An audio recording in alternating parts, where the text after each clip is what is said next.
Today is May 24th, 2023. So I'll call the meeting to order and we will do a roll call to make certain that we indicate that we have a quorum. So Liz Collins. Here. None. Here. And Bill Marachek here. So we have three individuals that constitutes the quorum, and we will move forward with the meeting. And we have what the first item is the April, not the April, but the minutes from, oh yeah, April 26th, right? Yes. I think.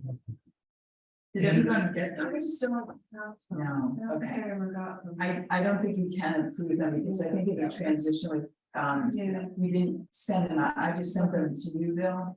Okay. Remember, so I apologize. I realized that today and that was too. We're gonna have a period of time. Yeah. It's fine. You know what? Alright, so I'm gonna just state for the record, that we didn't distribute the minutes to all of the committees, so we can't approve the minutes for April 26th. All right, and I will send them out according, right after we approve next time. I think what I'd like to do in terms of starting off is, this is Kimberly's first meeting. And we welcome you to the Concord Personnel Board. I'm sure you'll be seeing a lot of us, and we'll be seeing you, which is absolutely fine. But I think it might be helpful, and I don't know if we have anybody on Zoom or not, but I think it would still be good just maybe for Kimberly, just to highlight your background and experience. You're here as the interim human resources director, and that position is that's your official position. So, It is. but tell us about some about your background. I'd be happy to. First of all, thank you for the warm welcome. I'm just delighted to be here in the town of Concord. I'm having a ball and enjoying myself thoroughly, both here at work and on my weekends when I get to do little jaunts out here and there. But we certainly have a lovely town, and the employees have just been fantastic. I'm coming to you from Clearwater Beach, Florida, where I've only lived at Clearwater Beach for about 6 months, but I've been in the Tampa Bay area since 1999. Prior to my time in Tampa Bay, I worked for an international financial services company out of Chicago and kind of worked my way across the US and back. So I've lived in a number of different places. But my company was bought. Another one, I always say it's much more fun to buy companies than it is to be bought. And so when I left the corporate world, I entered government. First with the city of Tampa for almost 14 years. And then most recently with Dallas County government for 10 years. And I have thoroughly enjoyed my time in government, which leads me to you today. You know, my goal now is to do these interim assignments and project work. And I'm with 3 different agencies. I'm very excited to be here through GovHR. And really think I'm going to be able to add a lot of value and hopefully finalize the things that you've been working on with the common class study, which is always a huge undertaking, and then move forward to other priorities at the time. If they're religious. So, you know, just to give you a little bit of a scope idea, the city of Tampa was about 4,000 employees, counting about 3,000 employees. So 1,000 police officers in Tampa, 755 firefighters. So a lot of moving parts. When I was in Tampa, I was not only the HR director, but I covered risk management as well. So some experience with risk management, workers' comp, claims administration, and all benefits administration. So that's a little bit about my background.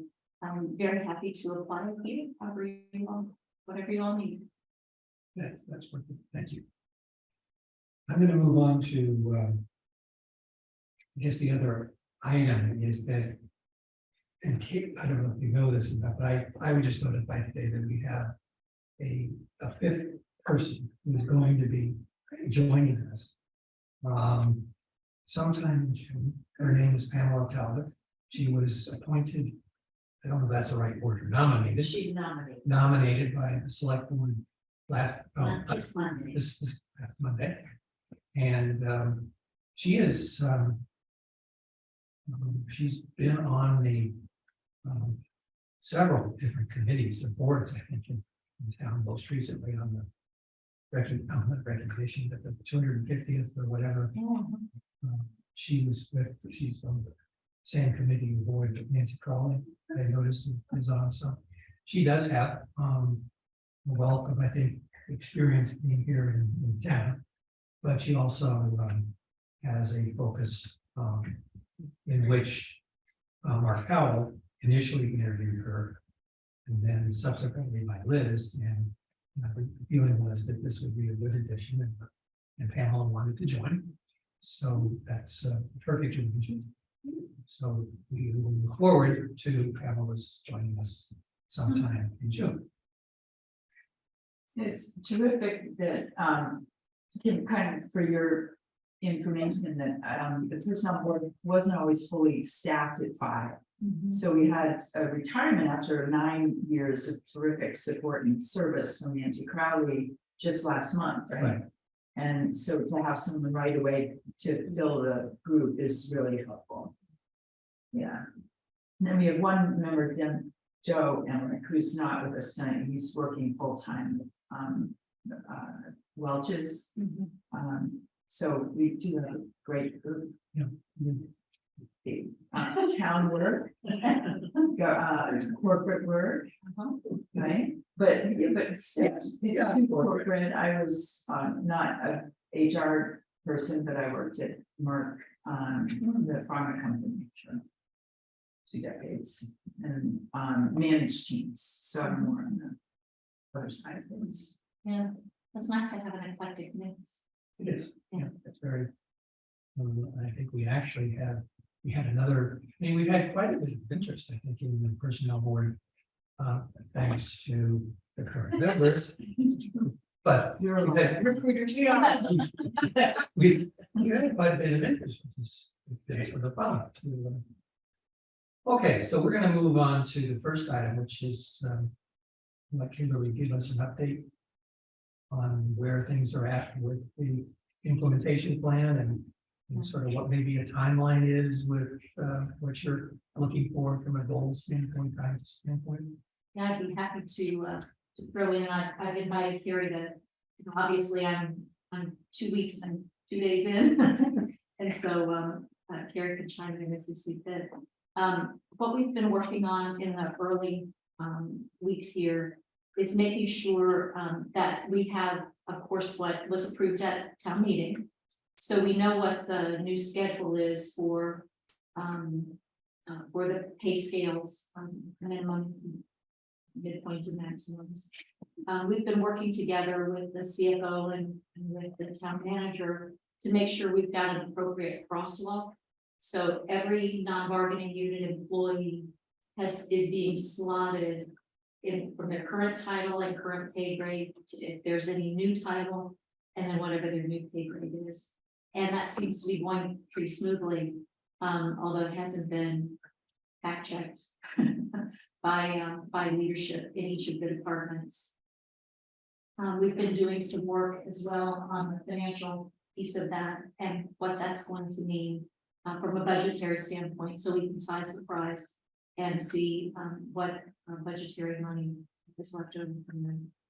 And then where we'll be heading next is to verify and make sure with our senior leadership team that we've got their folks slated properly, and that all of our final conversations that were taking place prior to my arrival have been concluded, that employees know where they stand, they've been finally noticed, and that they're placed in the right title and pay grade. And that we're looking at doing the across the board increases as a download, so that we'll do them all together rather than doing individual changes to status. So that is in the works as well. The next step, I think, is for us to continue working with the job descriptions to make sure that for each of the titles that exist in the new pay plan, we have a class description for each of them that is up to date and accurate. And that's still in process. As far as the timeline, we know that this has to be approved at the June meeting. So we know what has to be done in short order, so that it can be sent to you for your review. Prior to making this meeting.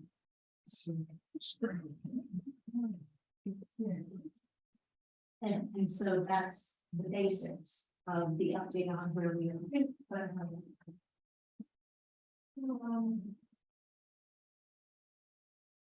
So I think, we have a lot of work to do in a short period of time. But we had a really good meeting yesterday where we were able to get a lot done. As you said, people across my area to look at, start looking at the financial impact of this, or starting to drill down a little bit on financial impact. So we have, I know we've said to you before, about 25 to 30 employees who, as of July 1, will be below the new minimum. We did verify that, and I don't have the exact number, but so it's not a whole lot. But we do have some people, and we do have a couple that they're really below. And I don't remember that being flagged, that we had a couple of people that were, you know, 8 to, I think we had somebody that was $14,000 below.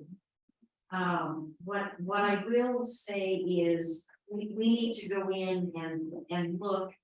These were in public works positions where I think we have a couple of candidates that we hired sort of before they had all of their licenses. Just, you know, years ago, we would have people lining up for public works positions, and we were just over at the public works cookout today for public works week, and they were talking about how, you know, even 10 years ago, you had to know somebody to get a public works job because people were lining up, and now it's hard work. And people don't want to do it, so we are in a position, and Kate, maybe you as well in your full-time job. We have to hire people that don't have all of the licenses and all of the experience. You know, if we're finding good people that we think are going to be good employees long-term, we are hiring them really before they're ready and investing in them and giving them a longer opportunity. So in the past, we might have said, okay, you can have 6 months to get these licenses. Now we're seeing 12 months or even longer. And as long as we're happy with the quality of work and the fit, that we're doing that. And I think we have a couple of those people that we just hired really low in the existing grade. And that is the water and sewer maintainer. There was a big bump. And so we've got a couple of people that were really far low that we're going to have to take a deeper dive and see, does it make sense to bring them all the way up to the minimum if they're not meeting the minimum qualifications. But most people were there was a much smaller gap, you know, anything from $100 a year to a couple of $1,000. But we do have that group of people that we need to address. And then, as we've talked about before, across the board, we're still looking at 3%. That's still within the budget.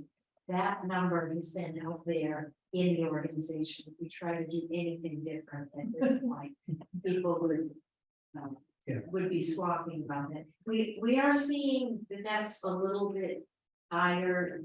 A lot of the area communities are going up 2.5%, but we have to look at what we did with contracts with the collective bargaining agreements, and you know, those were a year or 2 years ago, and those were getting 3% for the previous one.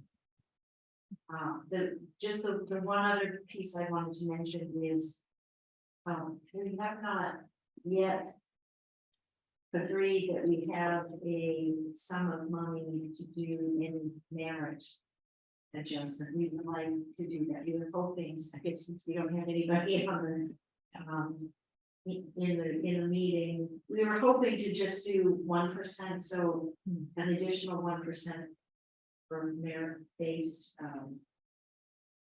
pay. I think we will be able to do that, but we're not quite at that level of detail. Could you give us a sense of what are some of the licenses and certifications? Like, do they take a long time to get them, or what are some examples? Yeah, so it could be anything from a commercial driver's license, which is pretty easy once you, not always easy to get independent of a position because you have to have the vehicle. So, but once you have access to a vehicle, so we sometimes are hiring people that their position requires a CDL before they have it, but that's pretty quick. Then we have different hoisting licenses, so for, our parking tree crew, and those are, you need some experience and some time on the job, some experience with that, and that, that can take longer, that could take 6 months. We're seeing some people, we have a lot of great employees that school is not their thing, right? And so taking a test, they can do the job, but taking the test is kind of daunting. And so we're finding more and more that we're having to provide some supports to help people with that we didn't have to in the past, but these are people that we want to invest in because they're showing us things that we like. So, So could part of the process of moving into the new ranges be an agreement with an individual that they have a certain number of months to go for licenses to get them? Is that what you're thinking of? yeah, and we need to look at, it was just the few cases individually to see is this actually what happened, is that reasonable to say, you know what, we can go here on July 1 and the rest of the way when we have them. There is an alternative, just off the top of my head, that the job that has been the job that has been identified based on a certain point factor basis assumes that necessary certifications are in place. Yeah. So my thought is, do we really want to consider having somebody in that job that doesn't actually fulfill all those requirements, as opposed to, and I don't know what Joellen might got HR, but it's one step down. So that when the person then gets those credentials, then they're in a job, in fact, which we have identified and clarified, has these certifications. So if we were to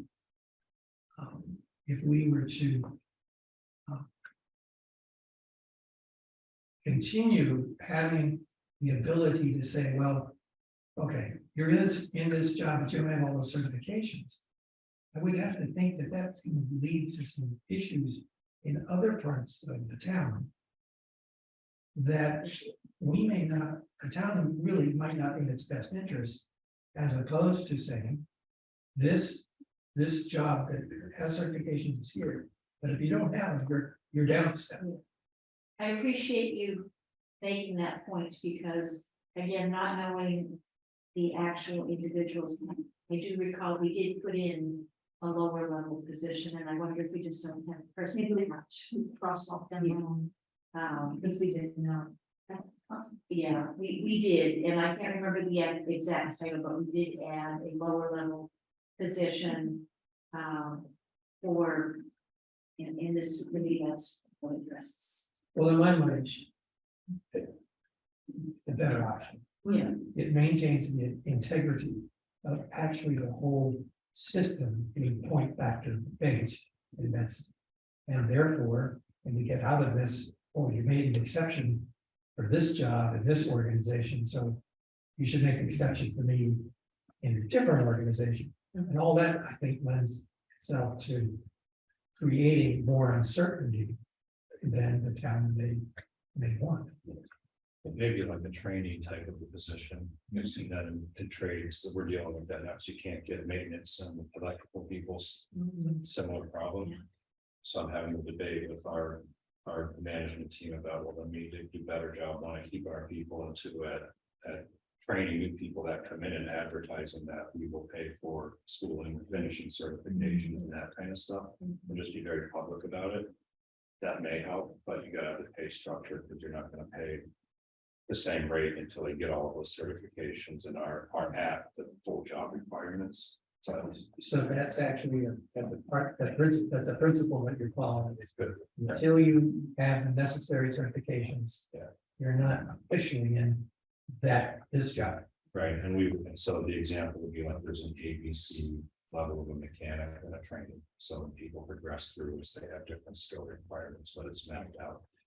Or non-union where you have more performance-based stuff, like I've seen you just flex where the midpoint is. So like say the midpoint of the range, target a fully qualified person is 50,000. Someone who's not fully qualified that might have 0 to 1 years of experience and maybe still needs to get a certification. It might be at 25 to 40% of the midpoint or something. And as they progress and go and get the stuff, their pay goes with it.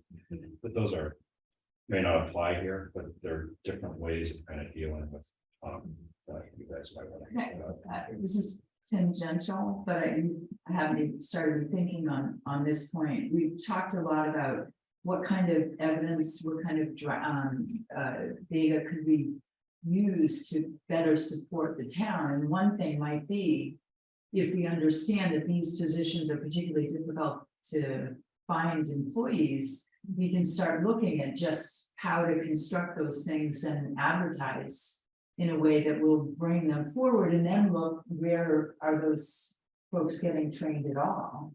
And support, the pipelines that is kind of role, because it does sound like what you're describing is there are positions where it's just harder and harder to find folks to fill them. But we don't have that data as a personnel board about where the empty seats are. Yeah. You will. That's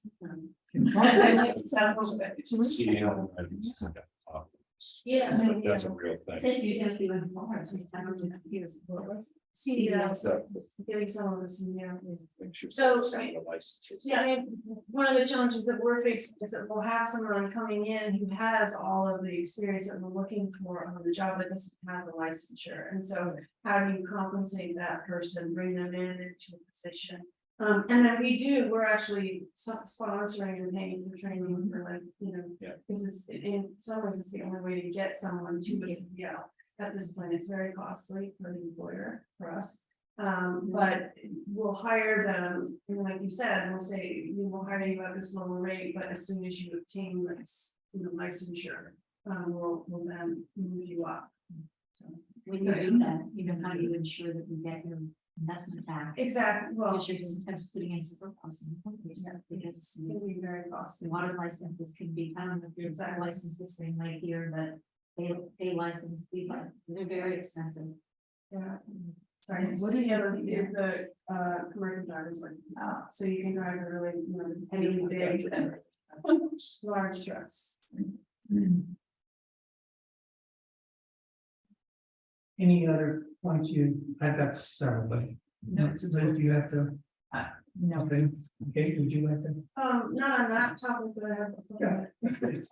I was curious about the job descriptions, so I know that part of the process that GovHR went through was to sit down with, they did interviews with certain employees and then reviewed all the job descriptions. Did they also provide recommendations for changes to job descriptions, or was that sort of something that the town was really responsible for? So, I can guess, but I can. Oh, maybe I'm not sure exactly what, I'll start. So we had Kelly Hebert working with us as a contractor. And the last bit of work that she was doing was the job description piece. And she was working with GovHR to come up with more of a template for job descriptions going forward.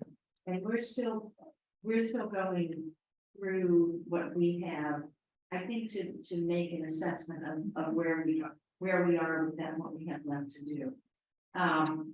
You know, we didn't end the contract with Kelly because the project was finished. We ended the contract because we ran out of budget.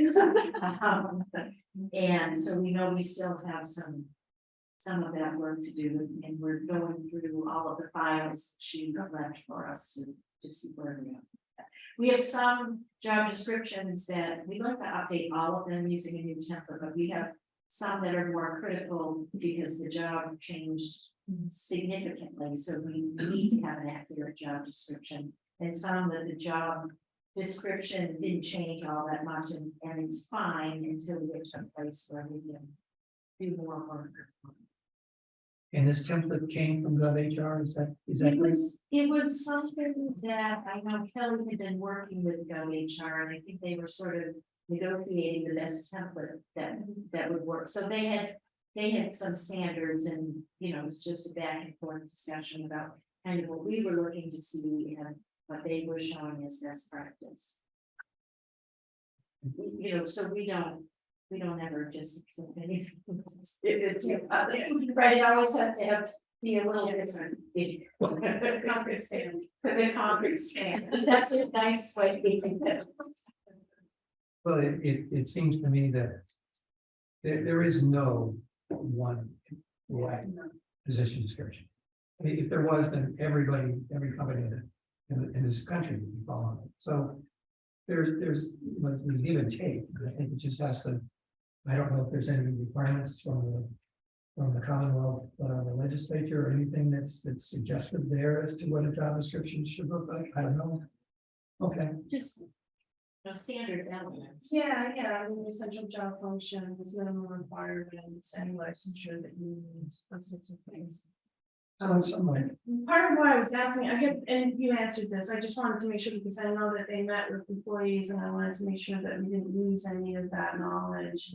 Data about how these positions change and that it can support, but that was really why I was asking. So my sense is that for the most part, the job descriptions that we have are across the board are fairly accurate. There are a few places where there were big changes to the position, or you know, we have a concept of additional duties pay. So, you know, you might be doing a job and then you're taking on some of the things that are significant, not that you're getting additional pay, but we don't have that incorporated in the job description. I think the sort of looking at all of the job descriptions was really to bring them from whatever the best practice was when they were generally created. You know, with changes in language and terms that we use and the terms that we're no longer using, but the essential functions of most of the job descriptions are pretty common. Is the intention of those to be used internally or externally or both? Meaning, are they what you post, like if you have an opening outside? Yeah, it's the only thing what I've seen is they're much more balanced now, meaning, and I haven't looked at a Concord job opening admittedly, but it may already be there, but we've been including like what's in it from a candidate perspective. So if you are doing training or certification or any kind of employee benefits, then definitely take advantage of the opportunity to highlight that stuff if you're not already. Yeah, I can tell you we're not doing a great job there. I mean, we offer a lot of benefits that we do not market, such as we have a huge, you all know, we have a huge recreation program, we have a huge summer camp program. We provide discounts to employees, pretty significant, and we don't market that to a great extent at all. We spend all of our time talking about health insurance, and no matter how much we do with education, people still, I still hear, why is the town only pay 50%? Well, it doesn't be 70%. But when we don't talk about the fact that you could get, if you have young children, school-age children, you can enroll them in this program. It's a huge. And it's a great program. My daughter loves it. She's like, Concord, right? I want to ever see my one Walter in She'll talk about it. I'm not going. He's also wanting to dog walk, anyway, because I walked at 10. So Kimberly, in the process of, I guess, confirming the job descriptions. I'm curious as to the process, Howard, you're obviously not equipped, because you've been here 3 weeks, to know the level of quality of a job description. So your process will be what do you think? To get that, It's first locating them and making sure we have one for each position. Okay. And then validating that any of the positions, I'm concerned about the new positions Right. primarily. Because we do have a number of positions that have new titles and some new duties, making sure that that's been incorporated. Yeah, we have the JCQs, I think is what WHR calls them, but you know what I mean. Kate, the questionnaires that employees did, and a lot of good information can come from those. So I'm confident that we'll be able to pull together job descriptions for the senior team to be able to kick the tires and make sure that they're accurate and complete. so if I'm going to play this back, it seems to me that you have an opportunity to utilize the capabilities of the senior team by giving them their job descriptions for their, and having their kind of responsibility to tell you whether or not it's accurate, or not, but to validate them. I'm also hearing that the system, the infrastructure for having everything organized is not very clear.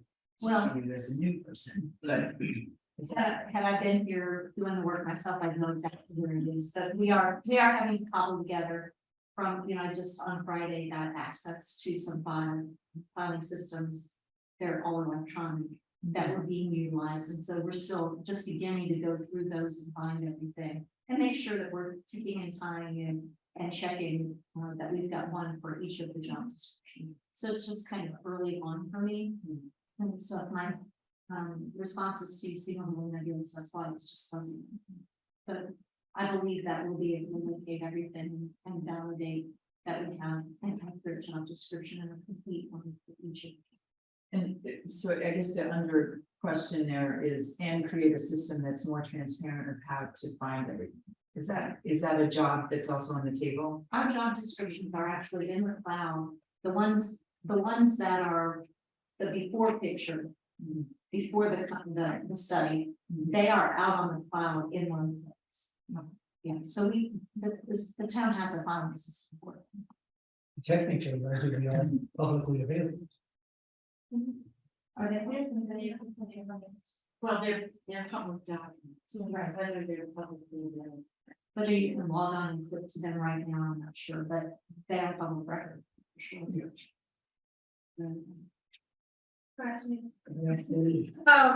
So I wanted to ask about the 3% general increase, and I think maybe I just misheard, but I thought that had already been incorporated into the new scale, the new grades that were created in the class study, but I thought you had said that you're gonna add that in as you sort of crosswalk people into the new.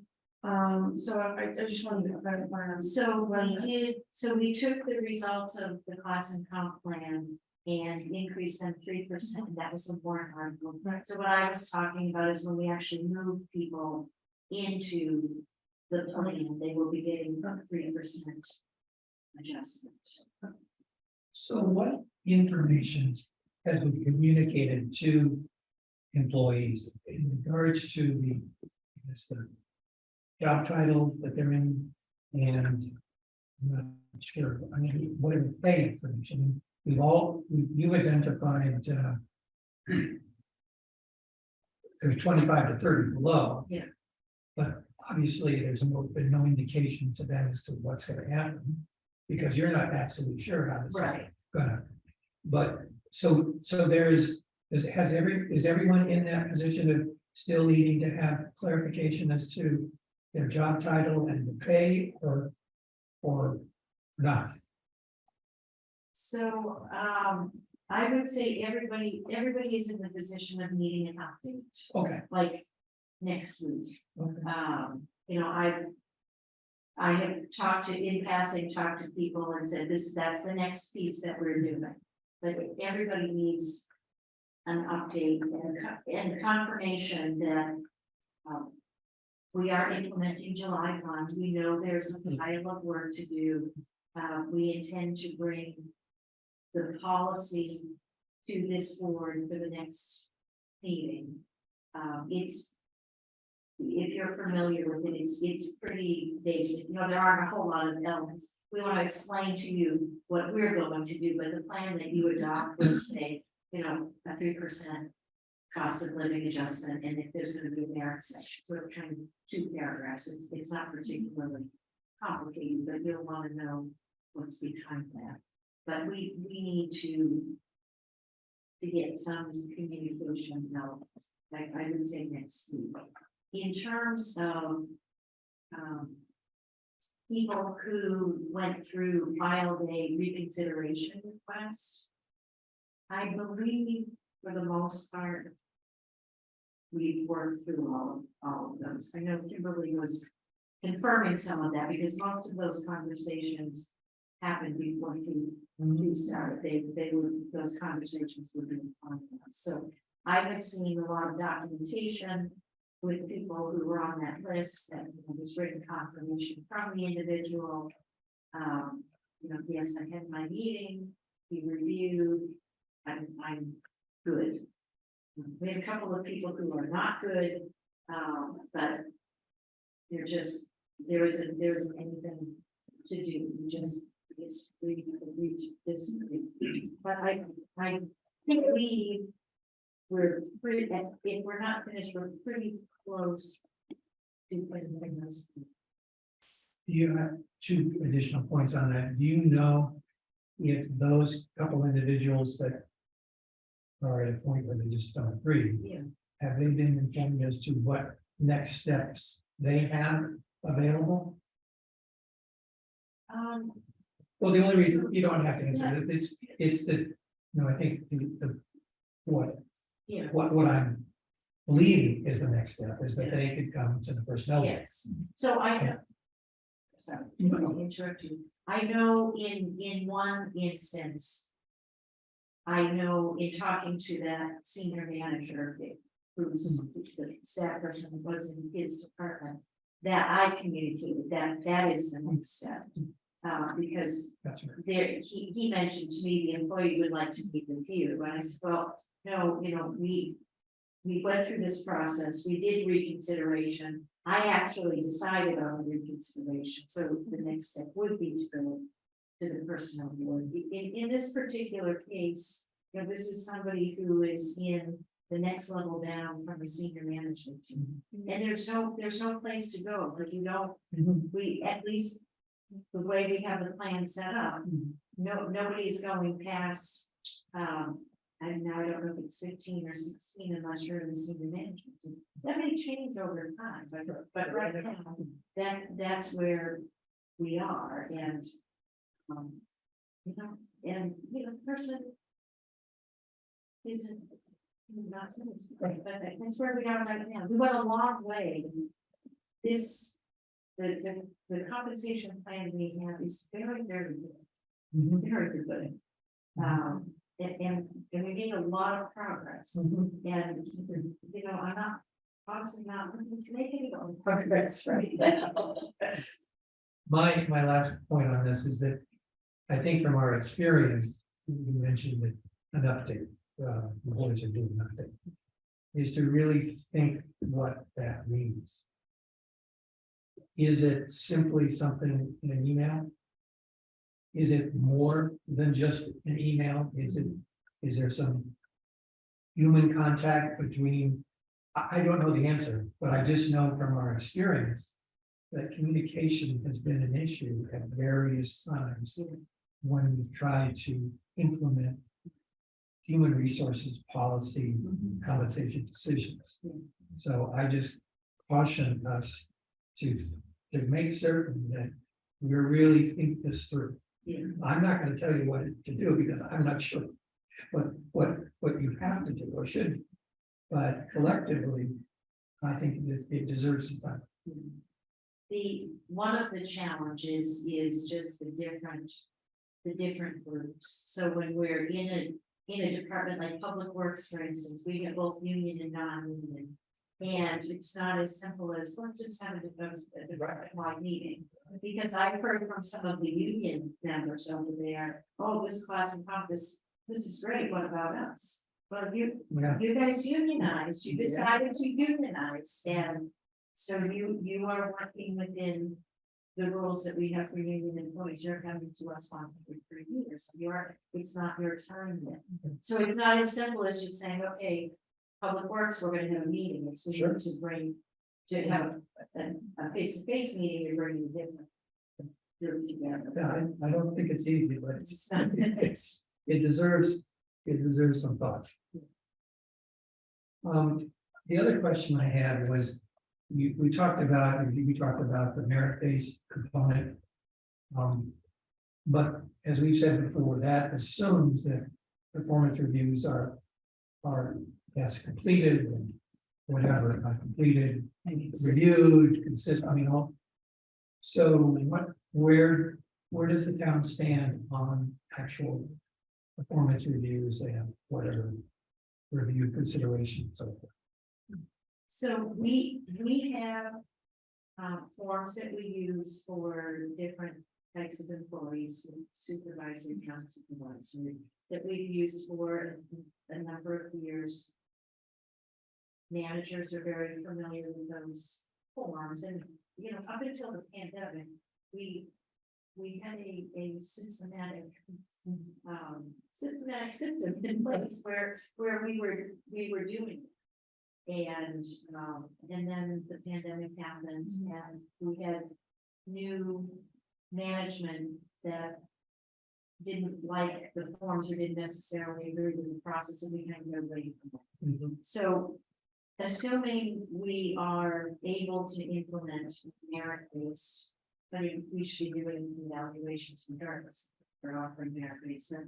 We would, for this year, just be looking to go back to using the same forms and same processes we had in past years, with the hope that for the next fiscal year, we would be able to talk to you about some best practices in ideas for merit-based compensation. But we don't have the time to pull together anything other than what we did in the past, which it worked. It's an older system, and I think we could add a lot. Yeah. To it. Well, and I think if you turn out, this is an area where the personnel board advisory systems and have a good conversation, and obviously with Kate and Joe, who are actually working in situations where performance reviews and probably been looked at repeatedly or modified, some ideas might be there. Okay. So I just want to put an umbrella on this, because Bill, what you're bringing up, and I bet your next question, or maybe Joe's next question, is that we had 2 parking lot issues that we agreed with the whole crossing the CNC plan, with these recognitions that there's more on merit and how to be systematic, because I think that's where people are, if there are unhappy people working, that could kick the issue again, right? That people would feel like that merit was favoritism or something like that, if it's not uniformly done. So that was one of our issues, and that came directly out of the GovHR recommendation that we use merit as we go forward. But how do we do that? And we'd like to make sure that system is, foolproof before we embrace fully that recommendation to have merit-based pay increase. And then Joe, maybe I'll just defer to you, but your issue is really looking at equity as we move into the implementation of the plan, and how are we going to embrace that part of it. And maybe, Bill, that was probably your next question anyway, but I don't think, I wasn't gonna ask that actually again, but I mean. No, we just conversation. Sure, I thought we needed Go for it. So, the information that we pulled together, the HR analyst. Pulled together for a meeting yesterday. Is going to make it very easy for us to do. A quick. Evaluation on pay equity, particularly based on gender, at least to start, and. What we maybe that's from my perspective, maybe you said another people. Right, It's, you just put another table behind it. yeah, so we've learned a lot. I've learned a lot in the last couple of weeks about the data that we have available that I didn't necessarily know we have available because I don't use Cornerstone is, I don't, would you call it an HCM? Yeah, so my use of that over time has been very, very limited. And so I was not working in that platform and not necessarily aware of the data that we were tracking there. And we really had a great meeting yesterday where we pulled a lot of that together, and I specifically thought about being able to do some basic checks to spot check to see if we have any issues, and then I think we can get in more detail. But we're definitely making some good progress. I think my suggestion would be to consider. What ability do you have when you're doing your gender is to also incorporate, and I don't know if it's by colors or other aspects, length of service. So you could actually, by virtue, male, female, you'd actually be able to not only determine what the pay is, which is like a hard number, but you'd be able to, I think, then look at, well, what is the years of service? And you'd be able to visually see, oh, like, it's pretty much in line, or it's not in. So you actually, I think, have the opportunity to do two things at once, which does not only does the internal equity through gender, but it also gives you a sense about how the compensation system has been applied in the past and how it looks today. I mean, what I found with this kind of work, the toughest thing sometimes to figure out is the groupings, but I think the work has been done there. So it then becomes just pulling data out, which you have a HCM, you're further ahead in the company I work at, people are selling Excel spreadsheets doing this, so I don't bring that. Wow. So for me coming from the finance side, we track all of this in Excel, which is why I'm going to ask, is that an HCM? We classified it that way because we've been doing it in Excel spreadsheets, and I didn't realize the robustness of the data that we have in that system. So it's exciting. Yeah. We're gonna love these. Any other questions about what we've been talking about? Or? I think I'm set. Thank you for keeping track. So one thing, I guess, just logistics.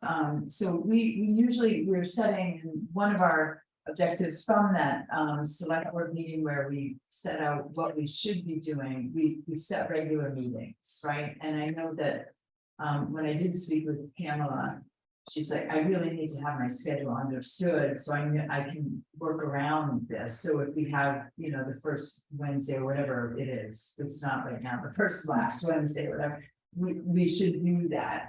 But in this case, since you have such a lot of work to do, and June 14 is the meeting date, right? Do you need us to have a meeting in between, or is there some other way that the board should support this very busy time? We would love to have a regular meeting time with you. I think once we get over this hump, maybe for the next 2 months, 2 meetings a month would be great to plan for. But after that, one regular monthly meeting would be wonderful. I mean, I'm sure some of the feedback you heard angst on the part of employees and the managers and supervisors is not knowing when this group was Yeah, meeting, so that would be really helpful, and I think if we find we need more, then maybe we could add it. I don't know if you want to 2 or 3 months of 2 meetings a month, and if we don't need them, we don't need both, we can cancel them. What, I mean, I think that's a good suggestion. Do you have, what we should probably do now is we need to have a meeting on the 14th. And that's a given. Yes. Because that's 14, yeah. June 14th. Then the question is, we've got the 31st. And the 7th. And are either of those, what would we accomplish? At an interim meeting before the 14th. And it really would depend on how much you can move things, because you've got so much on your plate. What would work for you all? I don't know that we would have any. You're certainly not the 31st. Because of the holiday, because we're already. We're there. So the 7th would be a good. Well, so the 7th I have.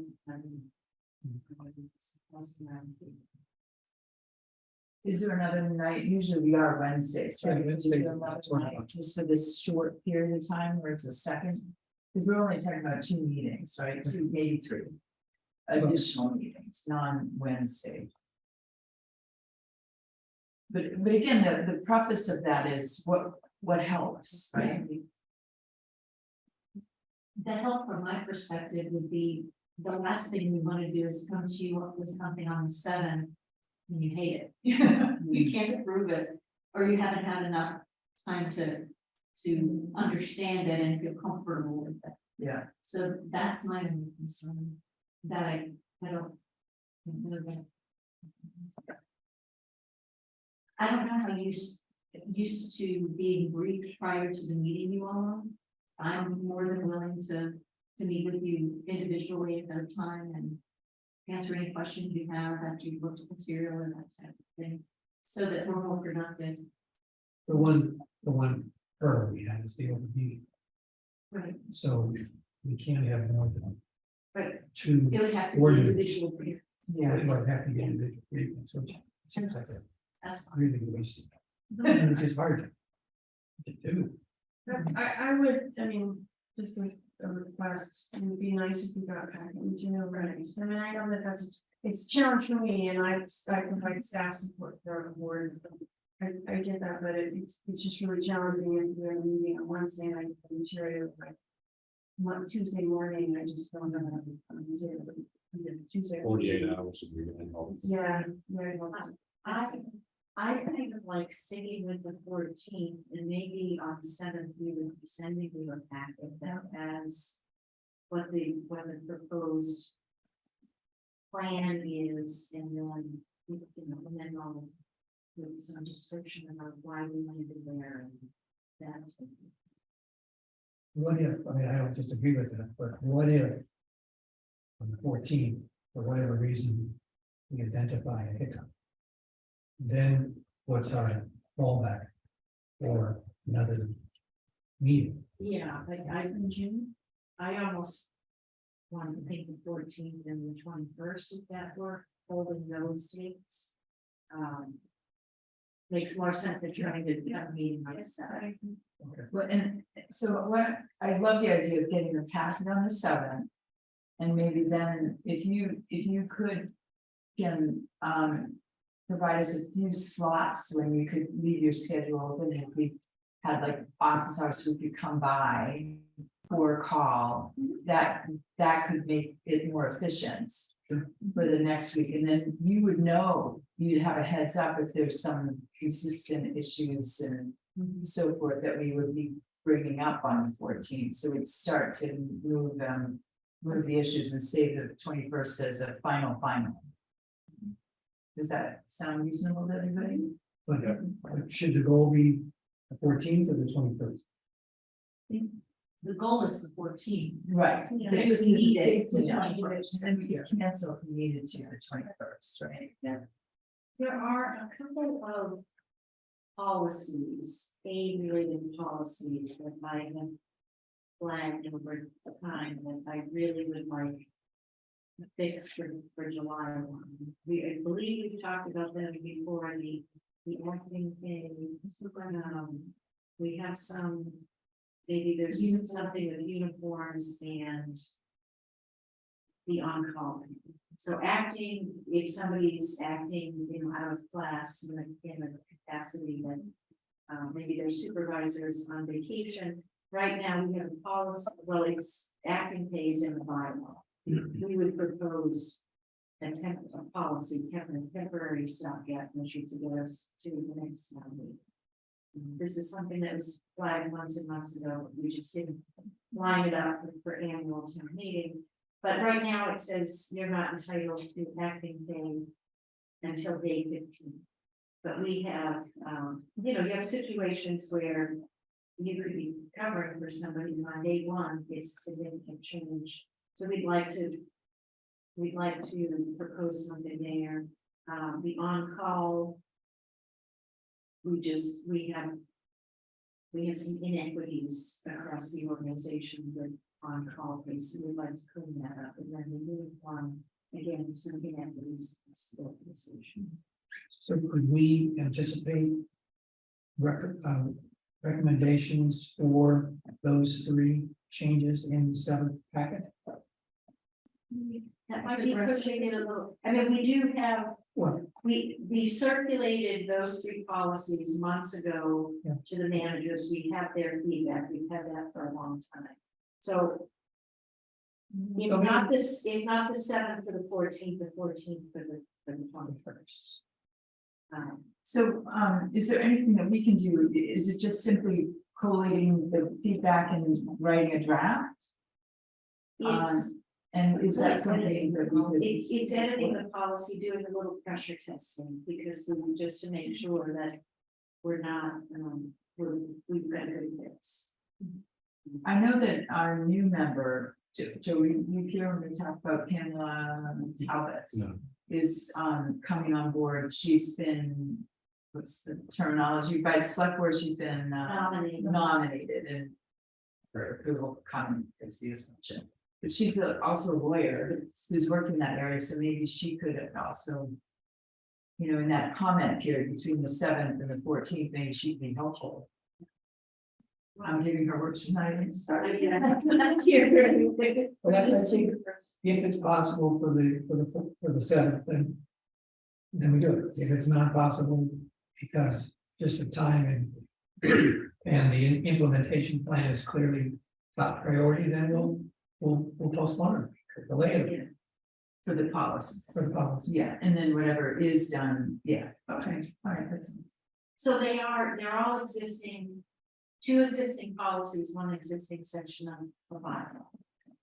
And we just need to update that. So we're not creating new policy. We're changing numbers. We're probably just changing numbers. Like changing the number of days for the value of certain. Right. Safety shoes and. So the one that's in the bylaw, can we change that? Sort of pending town meeting approval next year, or are we? Well, we're gonna do something. Okay. We, may need to talk to council and have a good conversation, but that is the intent, that we would be implementing a policy to get us to a bylaw change. And maybe, who knows, maybe by then we'll have the more comprehensive. Yeah, That's probably another topic. well, and we're behind, right? Yeah. I mean, the CNC plan took a lot of, effort, but in the personnel board presentation to the select board, we said, we'll do that in December. We have not recommended it, either, so we have work to do in the charge and the bylaw too, yeah, definitely.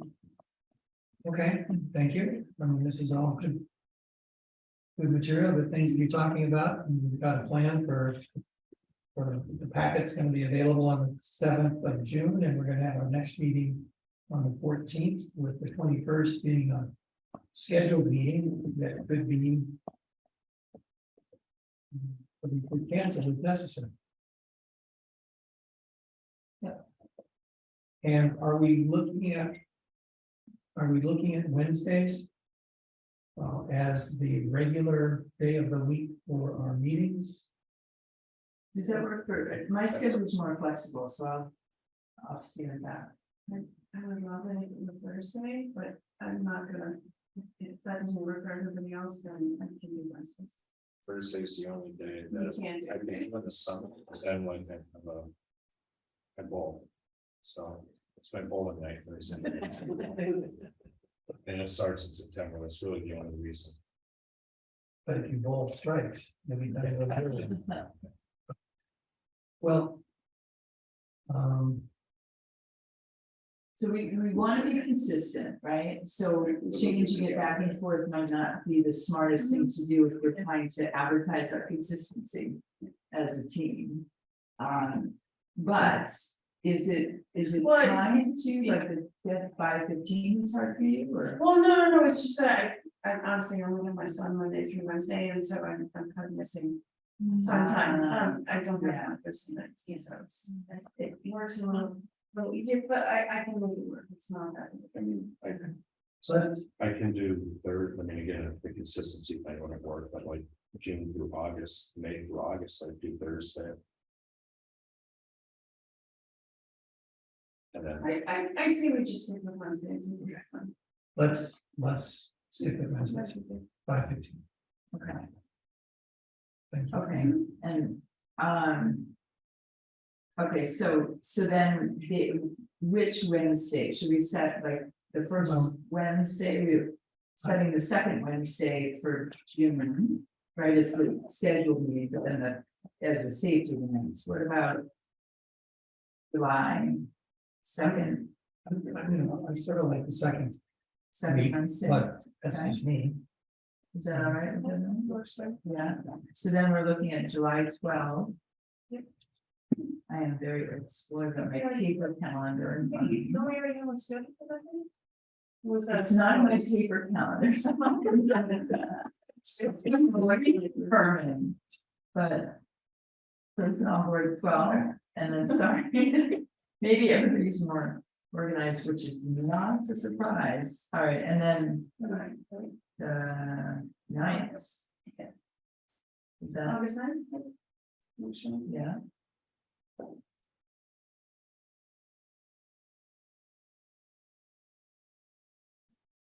And then we get September.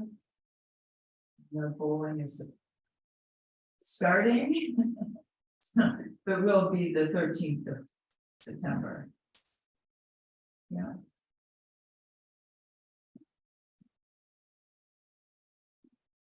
Okay, and then it goes on, right? I mean, Well, okay, okay. that future meeting. we can Yeah. Look at September. Yeah, but I think that's a good thing for us, because we do. Another logistical thing we haven't done yet is to have regular scheduled meetings with select. But with our liaison tonight isn't here, maybe we can have that conversation at the next. Yeah, and I believe based on history, in my observation, Mark, you very committed to his select board duties. Mark, yeah, Oh, okay. Mark was the recent winning candidate. And he's, I think, he's been the CIO, I think, of Concord for a period of time in the early 2012 to something 2019. Right.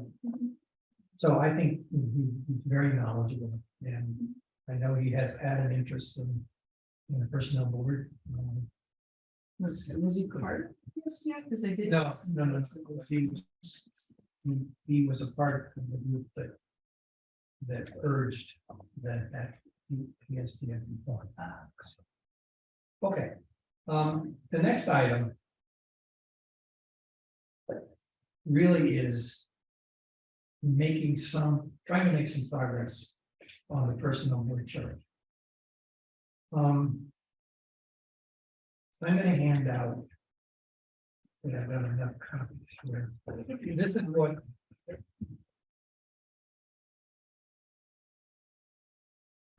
this is what I did a couple months ago. And this is what we got from Terry Ackerman last week, or the week recently. So should we make before changes? Yeah, I'm trying to concern. On page 2.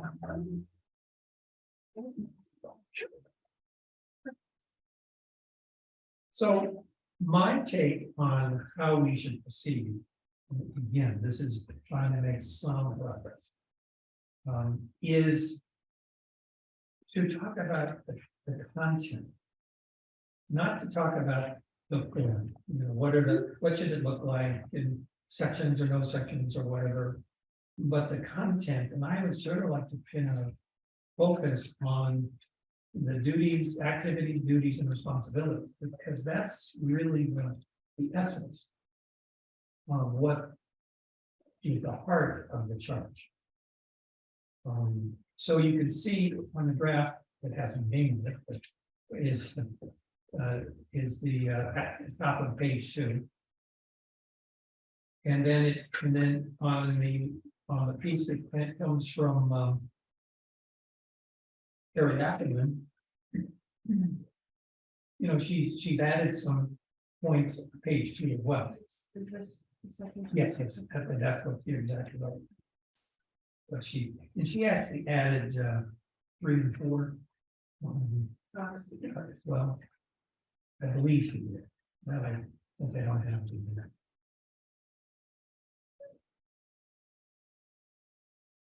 One of the discussions I had with Liz, which did center on the personnel study task force and what was presented to the select board back in December, was looking at it in 4 buckets. So I guess the question to everybody is, should we look at that particular approach with the 4 buckets? And the buckets are essentially an outline form, they're higher than the, so then you've got the subgroups, so there are bullets underneath each. Or is that a good way to do it, or should we take time and look at the page 2 of my draft and the page 2 of Terry Ackerman's draft and see which of those items, the bullets, I've got 6 and Terry's got, A through G. So my gut feel is we should take a look at the 6 bullets, discuss whether or not those cover, as well as Terry's A through whatever. And then that should be what we want to accomplish tonight. The buckets, and I'm using that word very loosely, the buckets then we can create afterwards when we know what it is that we think we should be, what our charge, what are the areas, what are the duties, responsibilities, activity. Okay, is that? So the buckets could inform that though, right? So we had communication, governance, HR support, and employee relations. And those were what we as a team looked at with the PSTF report and said, these are the primary areas where we should be active or take action, right? And I think probably, if you look at those, the Terry's version and your version, they fit in those anyway. So it doesn't, in that, if we're in agreement with that, we covered all of the 4 areas. And we're in agreement that this, this is, when we change this, then the select board has to approve it, right? Absolutely, yeah. So, Yeah. So, I think I understand and I agree. And it'll be an iterative process in order to really do the finalize this. But I think I would still like to focus on, well, how do you feel about, let's start with the ones I put there, the six bullets on my page 2. And when we finish those, we can take a look at Terry's A through G. And it's possible that there's some identical things and that can be wordsmithed later. So Yes, what we're trying to do though is determine to what extent, and what we have written now. Accomplishes what we need to do, which is to have an understanding. As to what we should be thinking about in the future, what's the personal board's role in the future? I always feel like I'm the one who puts a wrench into everything, but, and I know I've said this before, I guess I just find it confusing in the same way that I think that the task force found it confusing to have this charge and then have a bylaw. And I want to understand from sort of a legal perspective, which has precedent. To me, it's the bylaw. So if the personnel board, decides to take an action or votes to do something and someone objects, then we go to the bylaw and see whether we have the ability to do that or not. And so this charge, to me, feels more like a mission statement. And so I feel like it really probably shouldn't even include activities, or if we say where our activities, duties, and responsibilities are, it should say as outlined in the town bylaw. So that the charge is not never out of sync with what happens to the bylaw. Because that's where we're at with it now. We have a bylaw and a charge that contradict each other. Okay, any other thoughts from Liz or Joe on that? I mean, I'm looking at, I think we've had this conversation before, but I think it's figuring out where authority lies, because we talked about when just the personnel board, have governance over from a decision-making perspective versus advisory capacity. Are we trying to figure out both of those, or where we want to provide advice and counsel, but ultimately the town or the bylaw would be deciding that? I don't know, for me, I feel like the bylaw is that maps out our authority versus what's advisory. I mean, this can be advisory, so yeah, we can sort of map that out in here, but I'm just stuck on why we even have a personal board charge. It almost feels, I think it was described in a prior meeting that it's sort of a standard operating procedure. It was created as a way that you can change this, but the bylaw is part of the change. But the reality is the bylaw has been changed many times since this charge was written, and this was never touched. So I almost feel like it's redundant in some ways. Let me just, I don't necessarily disagree, but I know I agree, but I think I sent out in one of my emails that at the, was it at the Karen's breakfast, that a select board member, Mr. Dane, had pointed out that he had compiled a binder of all of the charges. Now, he used the word charges, of all of the charges from all of the boards / committees. It has not yet been made available electronically, but it was going to be. So I don't know exactly what, from the personnel board standpoint, they picked up. But my objective all along is to have a document. I don't have a problem calling it a charge, in which citizens can see what it is that we're involved in. And what kind of advisory role do we play? Because we don't really have any.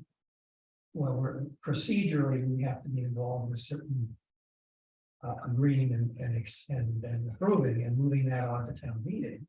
Right. But other than that, I mean, we're really I think I see us clearly having an advisory capacity. And I don't know, and really what my objective, or what I was thinking when I created this, is let's just put it down on paper. Therefore, what is the advisory capacity? How do we define that? And the bylaw, I've always thought, was totally separate. And it's like, if there's any, what's the language in many contracts, if there's any variance between, well, I guess you can find these benefit plans, if there's any discrepancy between what is in a descriptive pamphlet versus the actual plan document, So I've always thought that was, that was the way out, or that was the easy way to deal with this. So that's all my, But no one reads plan documents. I think I'm understanding now, that no one reads plan documents for the most part, so this is taking what's in there and creating a forum for like the average employee to understand. And us being transparent about the conversations we're having, and obviously they can read the stuff that's available or watch or participate in these meetings. So I mean, I think that makes sense. If it's a concise, consolidated version of, a more technical document that the average person probably isn't going to go through, as long as it's consistent and interpretive. But doesn't that mean we're doing it in the wrong order then? If this is sort of interpreting what the bylaw is, not like a very technical document, then why are we working on the charge before? Because you can't change the bylaw, I say once a year, and I didn't do it in December when we were supposed to. No, I know that, but I think we're at a place where we can, and you're gonna start planning for town meeting next year, and if we start now, by like November, in October, November, we will have something we can bring forward, and it'll be So, vetted. We'll have Should we do employees. both at once then? Because I think what you two were talking about is differentiating the role of the two documents. Right, which doesn't, it's not that far from what you're saying, the mission statement, right? So if we're going to do that, and then at the same time be drafting the bylaw, it's certainly a robust discussion. This is the question, I like, is the stuff, whether it's this version. Yeah, on page 2. Right. Which is kind of the bullet topics that are kind of HR conference and stuff, or the other draft here that Bill prepared, like.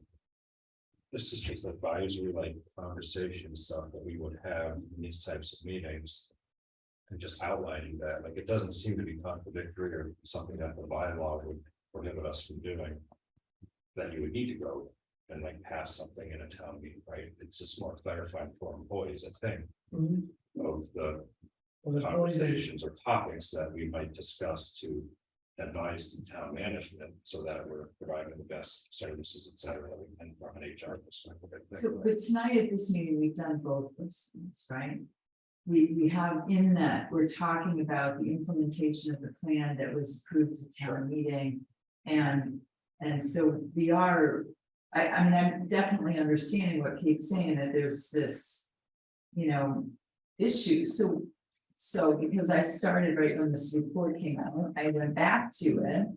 And I think if we clarify with what you're talking about and say that this is our mission, vision statements, and the bylaws, there's more procedural, and we clarify that might help us to show. And then, as Bill, you said, I think that's not contradicting, saying if anything is questioned, the bylaw holds first.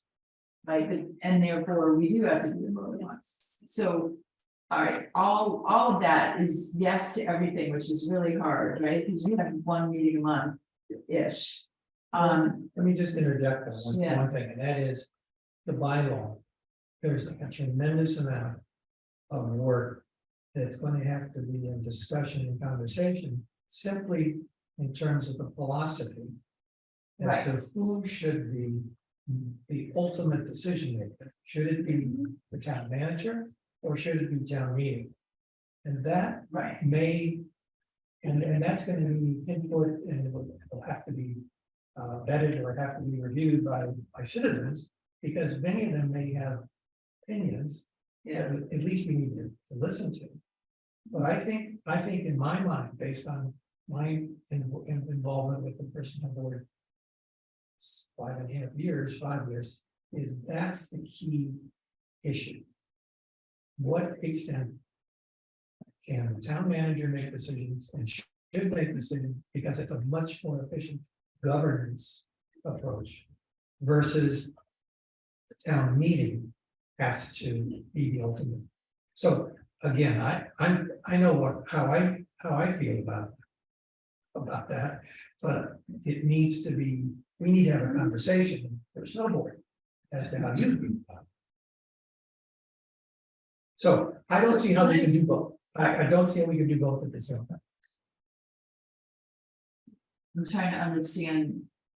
I understand the first set of comments. And I don't understand how that means we can't do both. So, and I guess what I'm gonna do is just keep throwing wrenches, because, you know, I'm reading through this report, and it was from Mark Howell, who's now our select board liaison. And my question here is oversight or advocacy or advisory? That's one in his comments that came out in Appendix H. That's one of the key issues, and I mean, I don't think advisory is wrong, but it felt that he couldn't penetrate the system before now. And this meeting seems much more interactive. So that's a point. I'm trying to be as vague as possible on that, but that's important, I think, to understand that, you know, there's. And sorry, I'm very vague here, but that gets back to what Kate's saying, is that this could be the mission statement. So I actually tried to draft something like that. So if you can indulge me for another sec here. It was vision statement on one of them. I think that we had it at the top of the vision statement here. And I thought, okay, I think we have to do a bit more there, because it's going to be this, as you and I have spoken about, Bill, it's going to be that first thing that employees look at, right? They're not going to look at the bylaw, they're not going to wait for Tommy, but maybe they'll look at this. So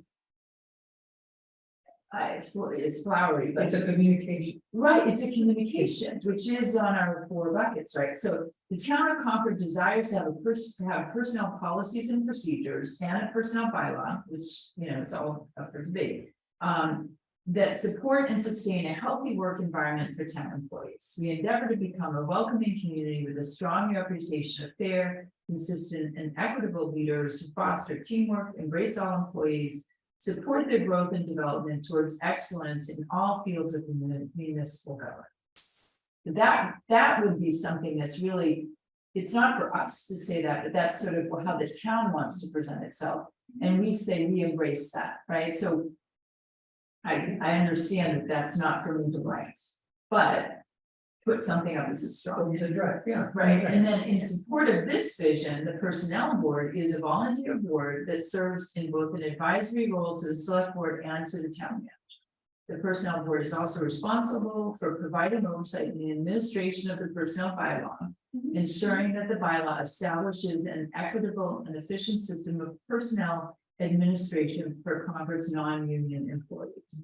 So that second paragraph is really our ownership. The first paragraph is really back to town manager and select board. Do you agree with this statement? Is this how the HR department wants to be presenting themselves? And I have heard some discussion in the longer term that, you know, this DEI role and the HR role might be very nicely aligned. And that statement would, you know, align with that, right? I tried to add that kind of language in there, but then we get to the purpose and scope, and it gets down to the, you know, the categories and the bullets that you've written up and so forth. But it does take care of everyone's, you know, how do these two things fit together? Does that, you're comfortable with that approach? Yeah, I actually, Yeah. I think that's one. And in that, just to make sure I understand those, that would cover both then, so we would be doing. The advisory kind of part in addition to bylaw, more structured, I think you said, so you, or not. Well, Because in what I the do second is I, part, it was like, there's the classification and comp stuff, which yes, goes to town and requires a vote. And you've got that set of work that we do in partnership, but then there's this other set of work, which I think is still what we're trying to get at. Yeah. Where we're just helping the town, and be honest, and this is why and I'm here, like, I want to help the town with Yeah. best practices and kind of things that we could be thinking about doing differently. That's not necessarily required to go through the formality of a town meeting, but how Exactly, to right. offer safety shoes. so I use the I two can tell you where we words. pay our people, that might be helpful or not, you know, those are the things that. So, Joe, what, I mean, I know you don't have it in front of you, but I use those two verbs, advisory and oversight, separately. Right. Advisory is for support for select board and town manager, and oversight is what goes on with the town meeting and the procedures that are outlined in the. And those are two different roles, just as you Yeah, and that's, yeah, I tried to incorporate them both without being overbearing about it, because that's, I think, been the struggle in a sense of how a volunteer group works for, in support of people who are working full-time, doing the work of, for the town. In my mind, the oversight component, Mm, that's the piece that's open for possible revision. Okay, Because if in fact the town manager is going to have, we're going to have a bylaw that says the town manager can make changes to benefits or, I mean, whatever, however it's articulated. Yeah. Then that oversight, we're agreeing as a board, saying that on to the town manager.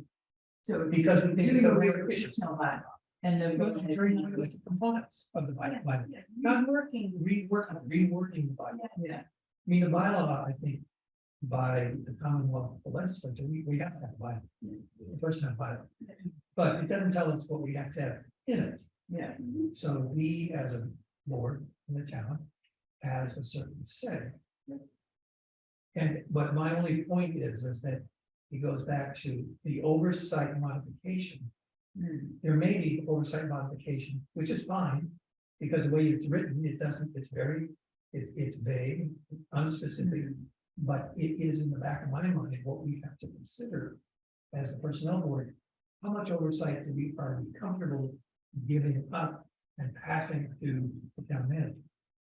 well, I think you need to weigh in too, like Yeah. what, I'm just waiting. yeah, I think that's, please, go ahead. In over conversations too, so I do think.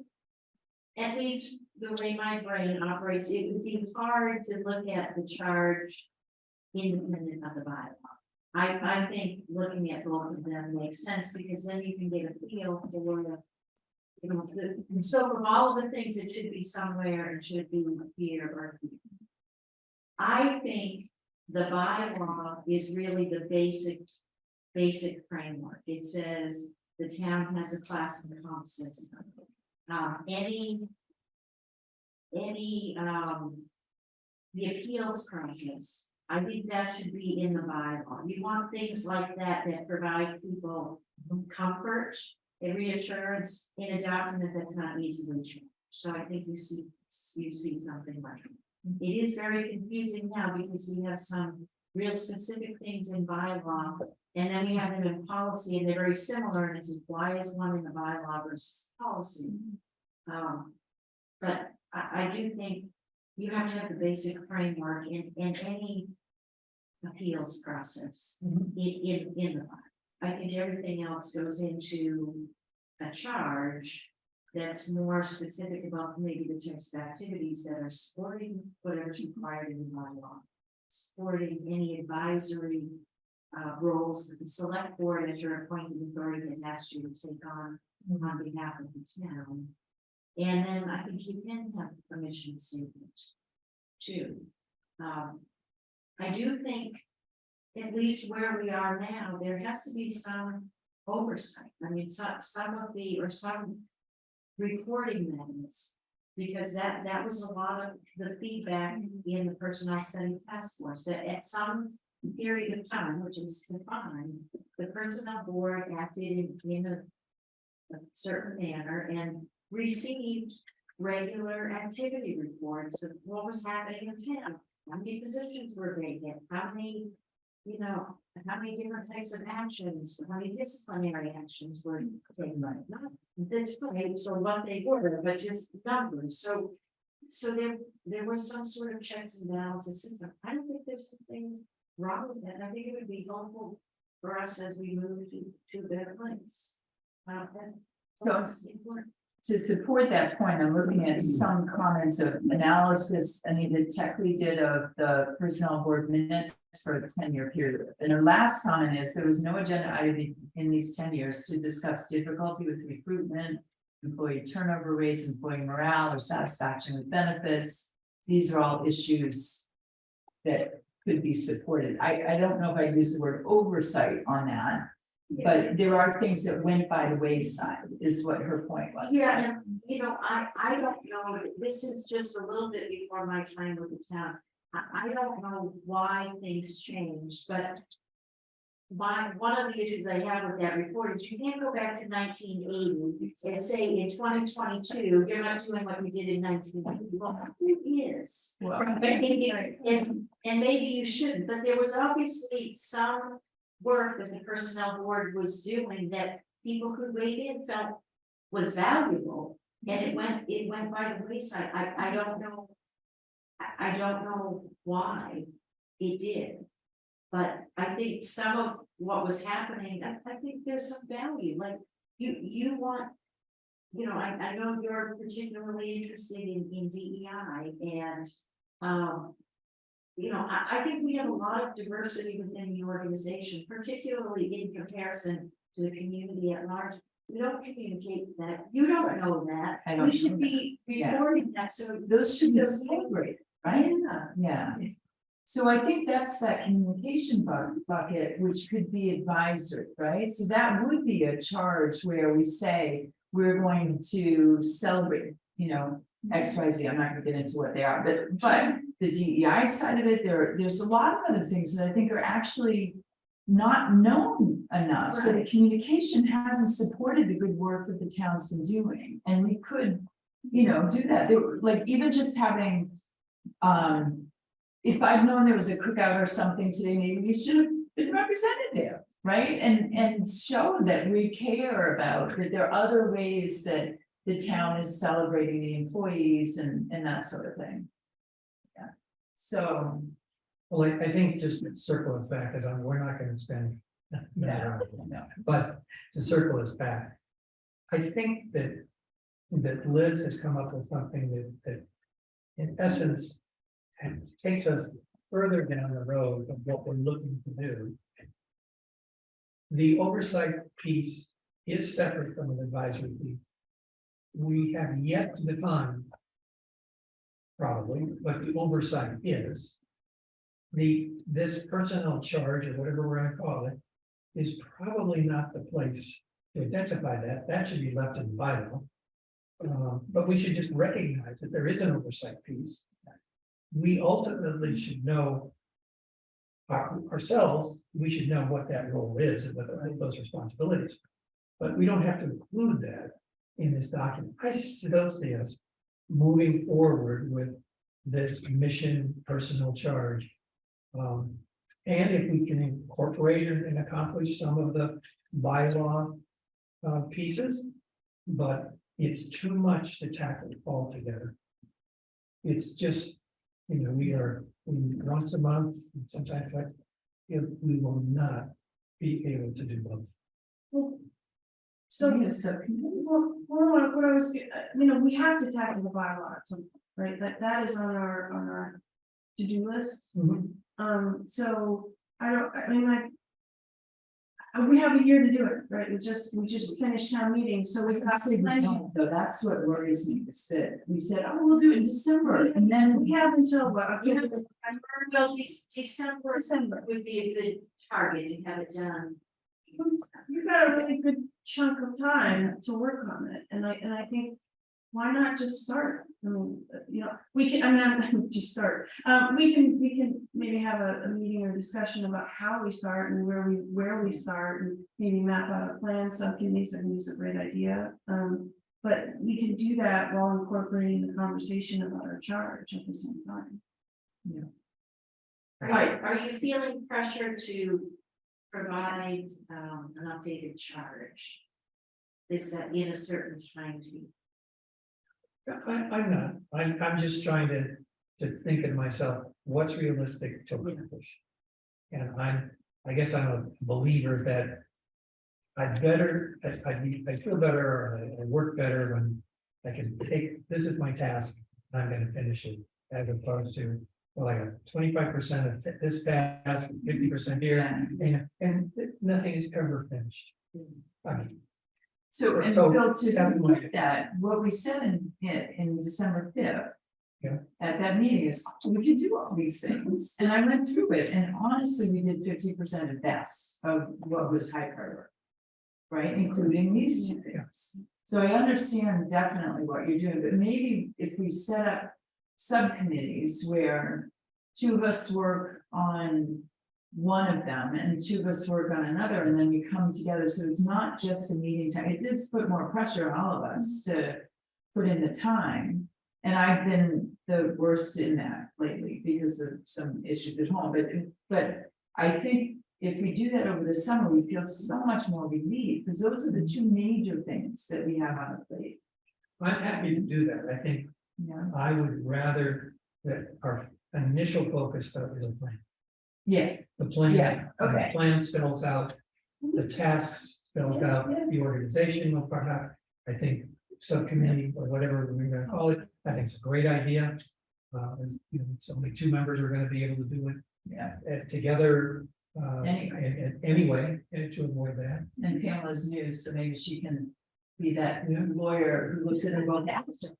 Right, but, And we'll have Kimberly as yeah, a person who's got experience from another municipality and her own experience. Well, certainly we could look forward to, I mean, there's more than 24 hours in a day, Kimberly. So this would still.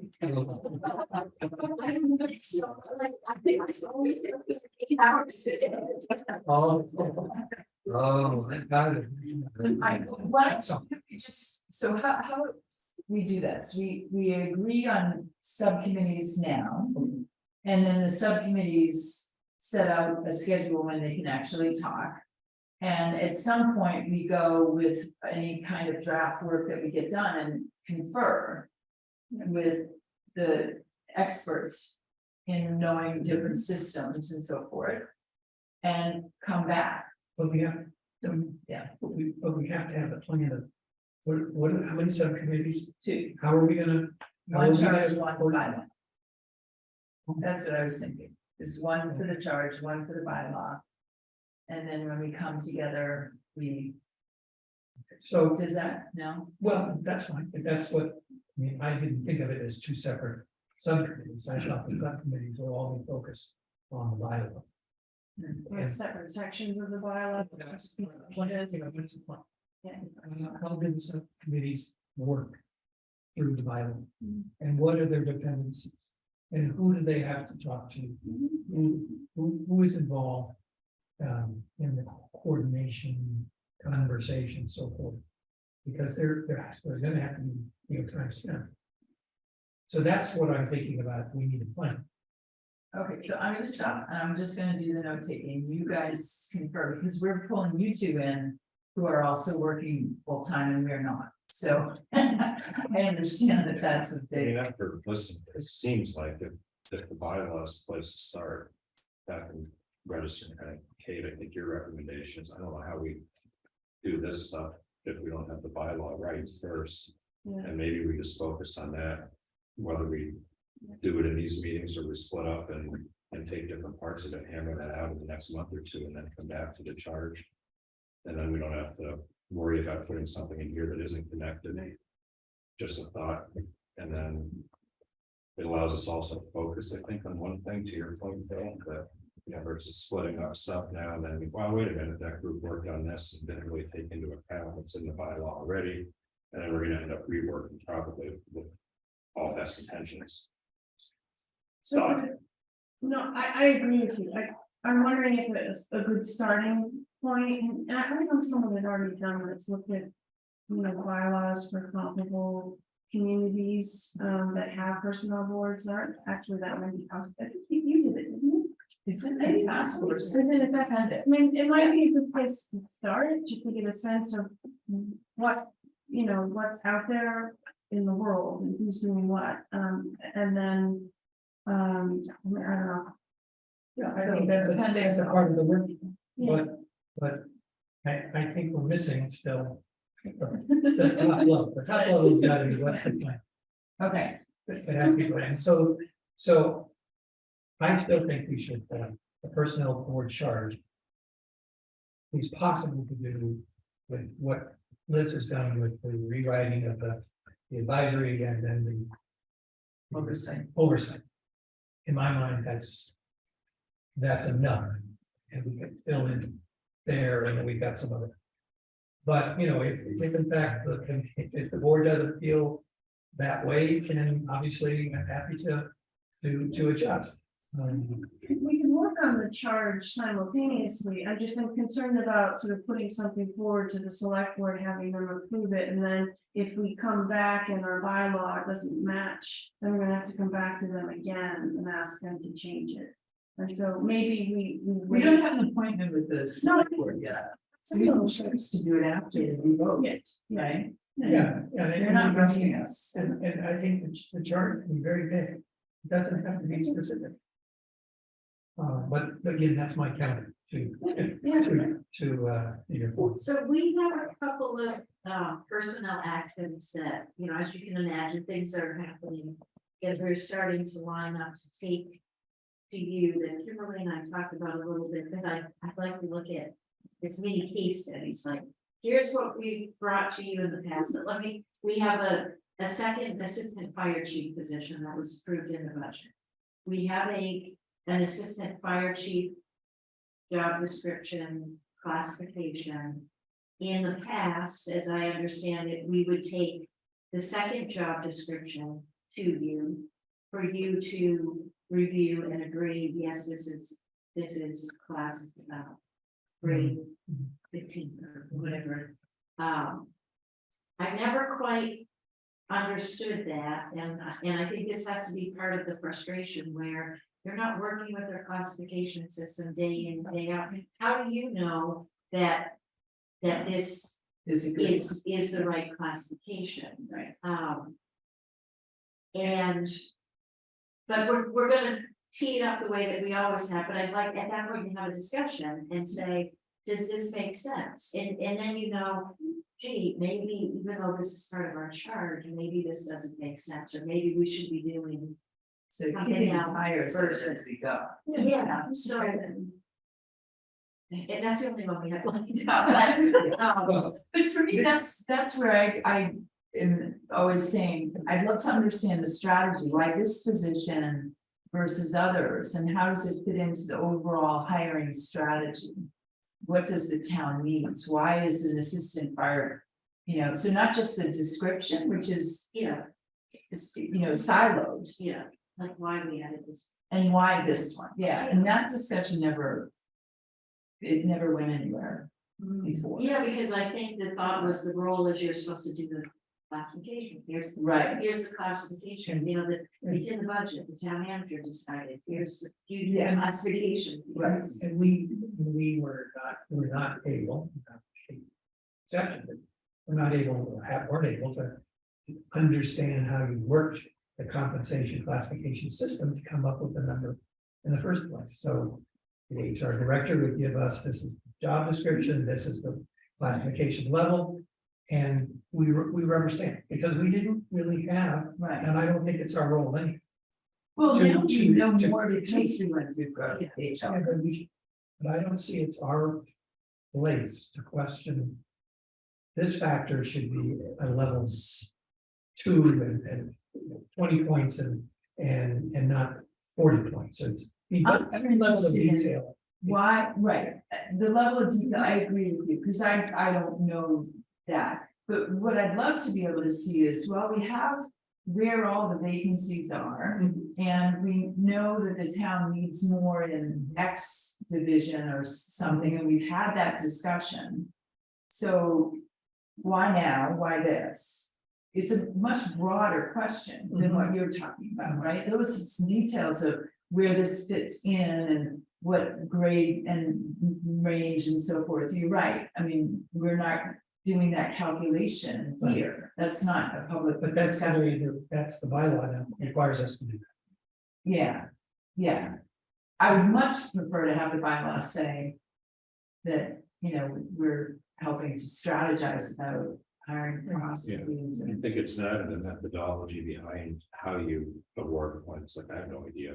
You guys will make this job and this skill, whatever, but like as long as we're comfortable that it's fair and equitable and like a consistent process, which HR helped with this most recent. Right. That would be more, I think, a useful role for the board, when it would be like, yes, the town isn't award, has a consistent process, you know, we use outside help to decide what that is, and we're awarding jobs accordingly based on that versus is this particular job a grade 5 or 6 or whatever, but we wouldn't. But we can certainly, as a part of our role, we can certainly ask for quarterly reports or quarterly updates or semi-annual in terms of these are the positions that have been approved Yeah. and classified and so forth. I mean, we still can have that as an oversight Yeah, responsibility. Otherwise, there is no one else other than the town manager and staff. so I think what we've done is taken and run with your suggestion that when you bring something to us, we kick the tires, where does it fit in our role? And I think that's a good thing. It's the right way to keep questioning. Maybe we don't have to do it all tonight, but I think it's the right way to go forward, right? To have these things on the table and understand them and really clarify it, because then we can do a good job for it.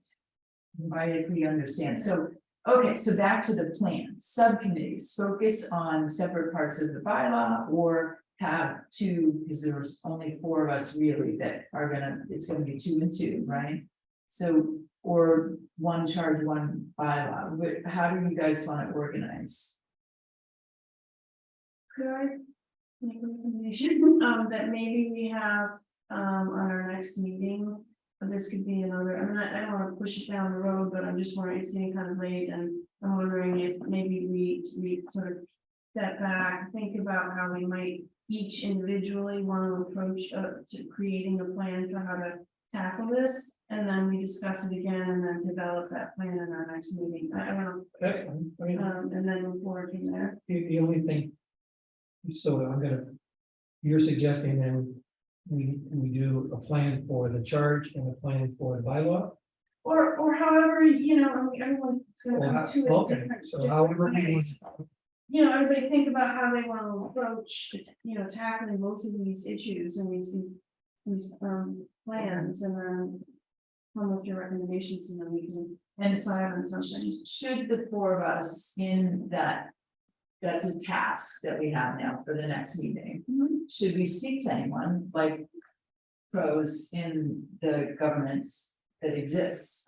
Should we each say, yes, we need to talk to so many people and understand, or what do you see? Do you have any recommendations for us? Because I'm not sure that, you know, I could make a plan, I could try to convince everyone, but I'm not sure that I have the right, you know, understanding of the implications of it. What do you suggest? It's mostly, it's just, I think just because the way I approach things, I really would just like some time working with the board to see what's coming to you, what you're, and trying to understand like where we can add value. And I guess I would not feel pressure to provide an update to the charge and just shoot for, we need to look at both of these things. And really December, we need to be ready in December. If we're ready sooner, that's great, but have a few meetings where we can together work on, like, these are the items that we typically would bring to you, or things that we think we should bring to you, and just as part of each one, have a little conversation about, does it make sense? The way that we're bringing it, or that we're bringing it, or what do you want to see? Because there was a lot of work done in the task force report, and they kind of said, like, they talked to the community and the employees, and they identified what's missing. So we want to be able to address what's missing. So I don't know that we need more data, we just need to organize who should be doing what, and get our documents ready for approval at the earliest. Well, I I think think, it gets us away from a plan to do the work, and your point is, you know, is the right one, I think, you know, that we have to know what goes when, and but I guess I'm overwhelmed too. Anyone else have anything on? Get bogged down just trying to create a plan to then do a project. Maybe our next step is to just take the bylaw, take the first section, and everybody look at it, and then next time we talk about it. And I mean, I don't know, I'm just sort of trying to break it down into very simple steps, but. That's certainly an approach. I think, all right, so yes, and I think we need to talk to Kim and we need to talk to select board members. Mhm. And if Mark is our liaison, maybe still pull Terry in to, because she's been involved for several years. And just tell them, this is what we're trying to do. What's your input too, I think Mark will be very helpful. I had the benefit of working with him as a colleague for a number of years, so I know his skills and ability, and so he's got the unique perspective of, he's a resident of town, he's been on multiple committees, he was a town employee, he's very good at project planning. Yeah, And I think, maybe he could help us. yeah, help. I have a sense that we're gonna have a really active summer. I didn't say that to be funny.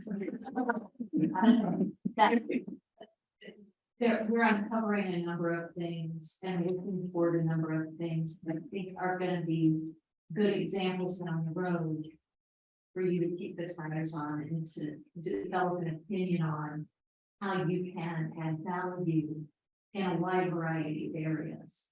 And so I think I understand where you're coming from, Carrie, and certainly I'm all about the plan. But I think if you take a breath, the plan might become a little bit more crystallized in your mind. I think you raised a very good point. And you're absolutely right. I'm probably impatient because I've been on the personnel board for 5 years.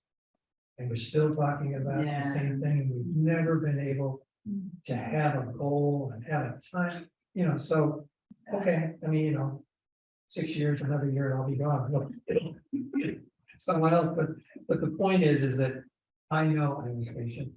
I know in my own mind what I think, how we should approach that, but that's just, so I respect. But yes, I understand. What you're saying. And I also understand if you've been, trying to move this particular thing for 5 years. I didn't understand that before that, I didn't know that was a dragging issue. So I sympathize with that. That's hard. Well, so let's, because we're gonna bring this session to a close. I don't know if you've got any public comments, but let's just make. I'll confer with Mark how. Okay, All right, and see if he can help us with planning, but also content. okay. And maybe I might see, Carrie, if you're available, and we might just have a half an hour just because you'll have a chance to process what we're doing tonight, and then, and I don't think we should spend more than a half an hour because you have a lot more important things to do. But I think, and if there's anyone else that with Kate and Joe having full-time jobs, you don't work 12 hours a day, do you?